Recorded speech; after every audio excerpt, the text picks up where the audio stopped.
Hey, my name's Ryan Gomes, and some of you may already know this, but a few days ago I posted a video asking what your questions were about Blackmagic's latest and greatest cameras, the Pixus 12K, the Ursa 17K, even the 12K LF and the Pixus 6K, and that interview was yesterday. So without further ado, here's that interview where I asked your questions and got all the answers that I could. So I'm here with Sarah from Blackmagic, and we're going to cover some of the brand new cameras and ATEMs that they came out with over NAB. Thank you so much, Sarah, for these. Yeah, definitely. Thanks for coming by and taking a look at all of our products. Okay, so we're going to start with the Ursa Cine 17K, and I'm fascinated with this camera. It's right here. What makes this so special in comparison to some of the other Ursas that you have come out with in the past? Yeah, so definitely the huge sensor, the 17K sensor, is really what sets it apart. Same body style as the Ursa Cine 12K and things like that, so you can swap in accessories and whatnot. But it's really that sensor that is really the thing that is special about it. It's our largest format sensor yet. So yeah, that's kind of what we're looking at there. So I'm obviously you need to make sure you have a lens that can cover something this large and this kind of resolution. So what lenses are you guys kind of recommending people use with the 17K? Well, certainly, we've got the PL, the LPL, and then there's the Hasselblad mount. It's really those higher end, like larger format lenses that you're going to be looking to. And the specifics for, what those actual mounts are, if you don't want to scroll back the video and look and see what I said, it's always in the tech specs on our website, so you can definitely go check that out and kind of like think about it, marinate on it, and decide what's going to work best for you, price wise, image wise, that sort of thing. Okay, awesome. Let's work our way down to the Pixus 12K. This is brand new and just got announced at NAB. Tell us kind of the overview of this camera, what's so special about it, like why is everybody so excited about this camera?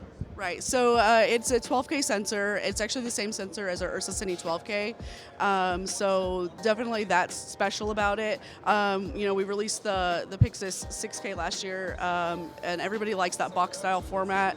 And we essentially just took that large sensor and put it into that body style format. And what's really great and sets it apart from the 6K are not only like the high frame rates that come along with it at the 12K format, but it actually has a really fast sensor readout speeds. You're essentially like, people say, oh, I need global shutter. And it's like, well, the faster the sensor readout speeds, you actually don't need it. The fast readout speeds are going to be really impressive on the camera. So that's kind of what people are really excited about in that regard.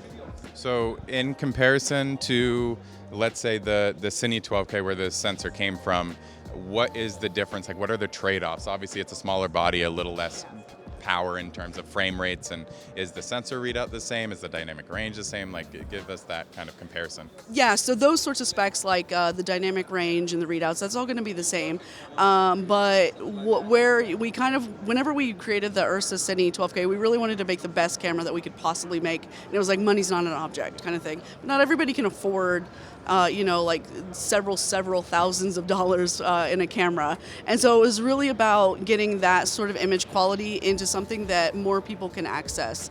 You trade off the accessory types, the body, size and things like that.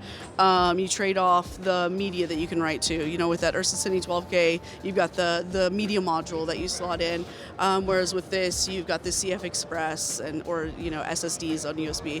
So it's little lifestyle things like that kind of separate those two. But I mean, realistically, because it's the same sensor, the Pixus could actually be a really great B cam to the Ursa Cine 12K. So you rent or you buy that Ursa Cine 12K, and that's your hero cam. But then you get a few of these, and then that can be like your pickups, your B shots, that sort of thing.